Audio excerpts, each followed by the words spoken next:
What is up, interwebs? It's not safe. It's not safe. Big Lou here, along with Matt the Cutman, with me as always.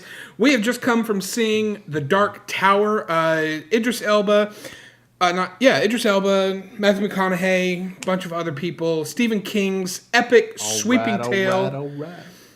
Matthew, two questions. One, have you read the source material, the Dark Tower series? And two, do you think this movie did it justice?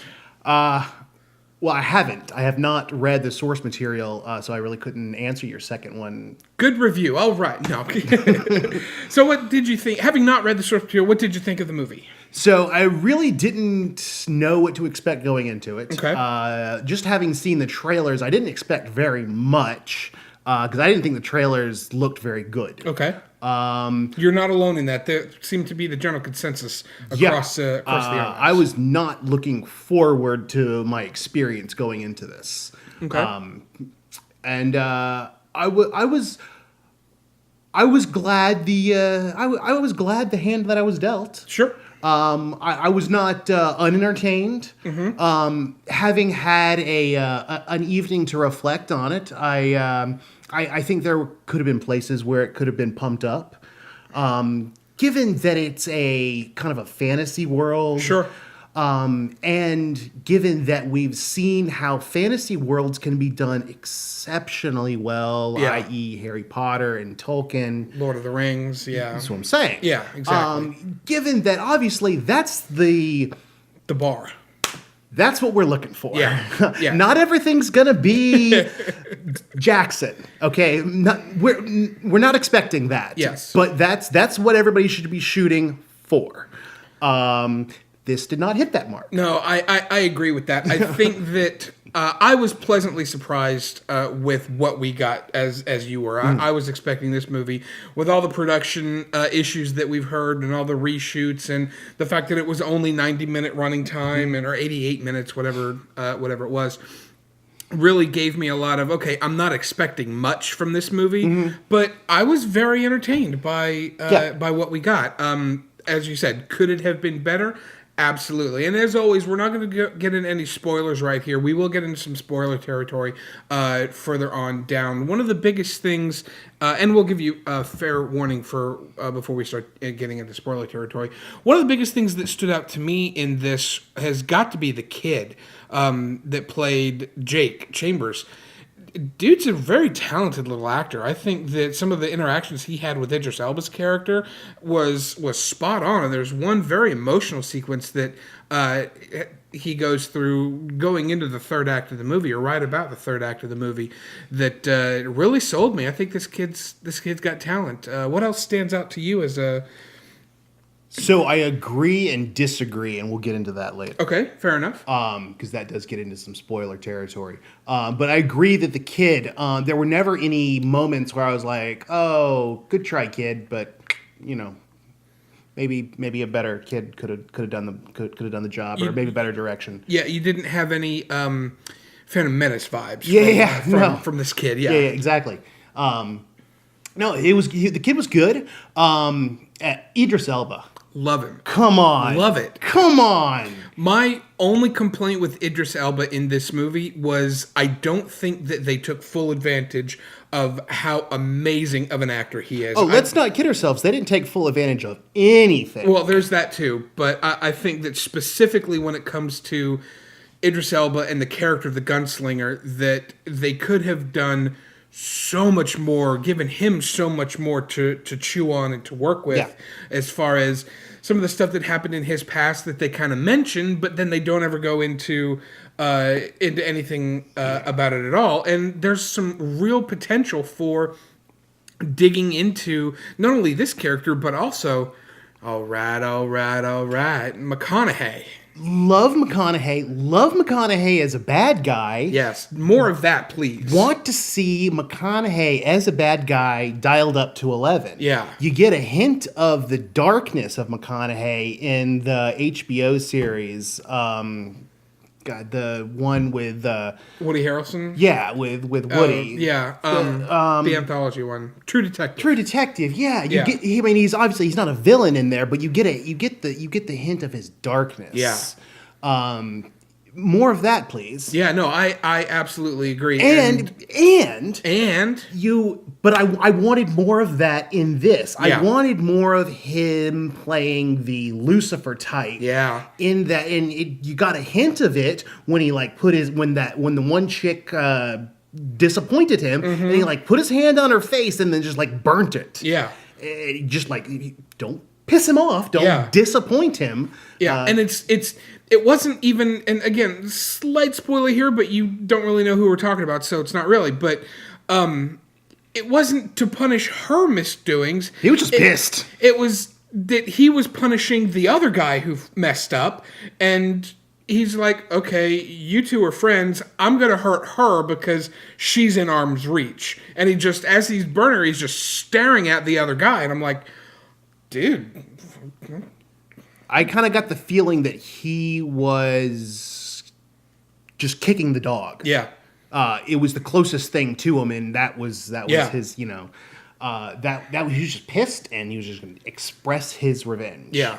One of the things that I did like about this was the original source material is 8 books, but as far as the scope, and we wanted to delve more into stuff, suffice to say, at least for me, this was a succinct story. It was an all-in-one. It didn't give you any cliffhangers or any, anything like that. It was a complete story from beginning to end. Now, how they got through it was at times a garbled mess, but at least when we got to the end of the film, it was an end of the film. It wasn't like Frodo and Sam looking out over the mountain range going, oh, okay, well, I guess we're going to Mordor now. And it's like, and scene. It was, we actually had a story in there. So I get what you're going with on that. And I agree. I mean, it was a complete beginning, middle, and end, but there was just so many things there that I don't even know what the hell the bad guy's motivation was. I don't know why he was really trying to destroy the Dark Tower. Yeah, no, I agree. What would happen if the demons came in? Why was he trying to do that? What would happen? What would happen to all the different worlds? I read a synopsis earlier today, and the word that they used to describe this movie was thin. Yeah. Because while, yes, it was, you had characters and a complete story from start to finish, it was very thin. We could diluted. Very, very much so. We could have used a lot of, exactly, who built the tower? Why is Randall Flag? I don't even think it's Randall Flagg. It's Walter something.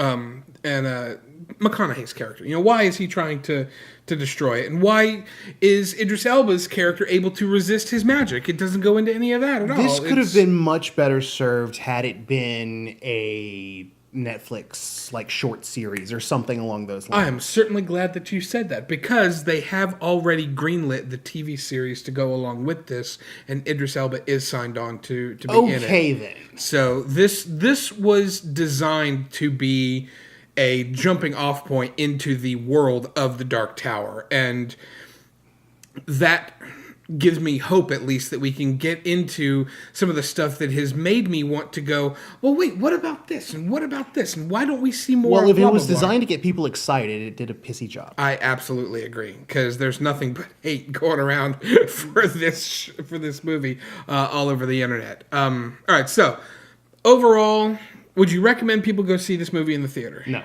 Okay. There you go.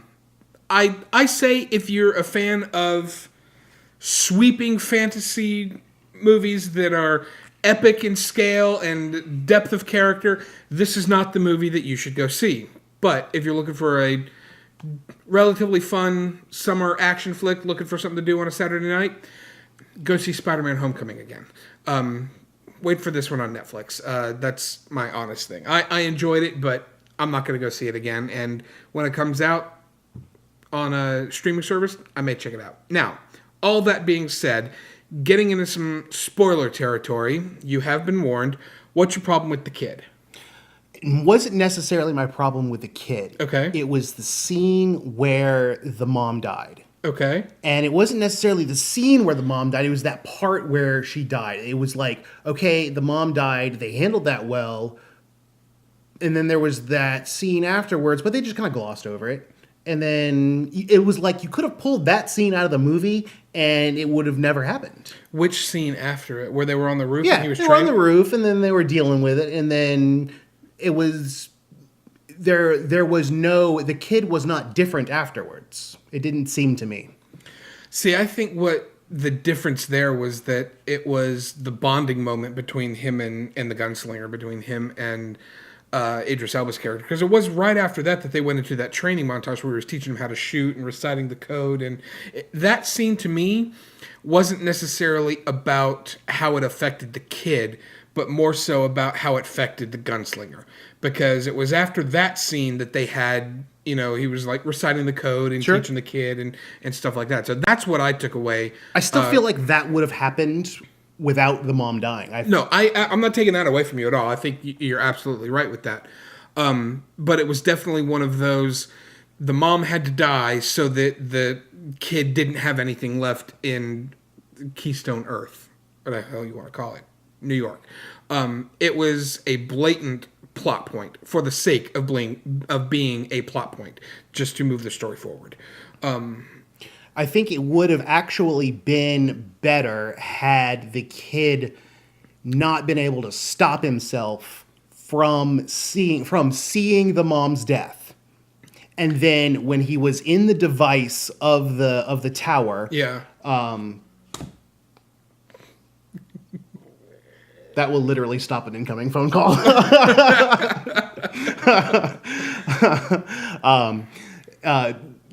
When he's in the device of the tower, all of a sudden, okay, now I'm able to, because I had that experience. Now I can stop it. Now I can control it. I can channel it. I learned from my past mistake. Yeah. And I think that would have been more powerful. No, I see where you're coming from. Give this guy a pen and a computer to write the next version of it. I really enjoyed I know you're more of the science fiction technology side of things, and I'm more the fantastical and fantasy magic type stuff. I think this movie did a really, really good job of showing the two of them together, because McConaughey's character is a sorcerer, but he's still dependent on technology for doing a lot of stuff. Gotta go through those portals and everything. Yeah, with the portals, Yeah, and hell, neat. even using the machine to extract the kid's screams and stuff like that. So I really like how they blended the two, the science and the technology and stuff like that. So I thought that really, really worked well. Yeah, I would have loved to know more about that. No, I absolutely agree. So that's the theme of this review is, would you like to know more? Yes, we would like to know more. Thank you, Verhoeven. I'll buy that for $1. That's about all this movie's worth. But then of course a couple of the smaller characters. I don't care what he's in. Jackie Earl Haley is my god, creepy motherfucker. That dude is Love him. Is from Love him. Do you remember the old Walter Matthau Bad News Bears? Of course. Oh yeah, even from way back then, Jackie Earl Haley's just been a friggin' badass. So loved seeing him in this. He was a great character. And we just said her name when we were in our pre-production about the the seer, the Asian chick. What was her name? Yes, her name is Claudia Kim. Kim, right? Yeah, Claudia Kim, who obviously we know from Avengers: Age of Ultron. The Doctor. Yes, and I think her little small role was very good at. Did it well? Well, not only that, but that role was the key in letting us understand what the hell they're talking about when they keep saying, "Oh, his shine is strong. Right. His shine is strong," and she was, At least we got some background on what the fuck that is. Yeah, exactly. And I think that they did that well. But it begs the question: do you think that was part of the reshoots that they did? Because apparently, when they were screening this a couple of months back, a lot of the complaints that they had was there's not enough exposition. They have no idea what's going on. So they went back and they filmed a bunch of stuff to kind of explain where they were and what they were doing. That would be Yeah, I mean That makes sense. yeah.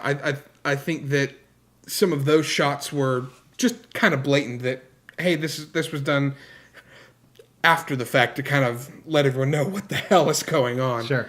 But what else stands out to you, spoilerifically, about this movie?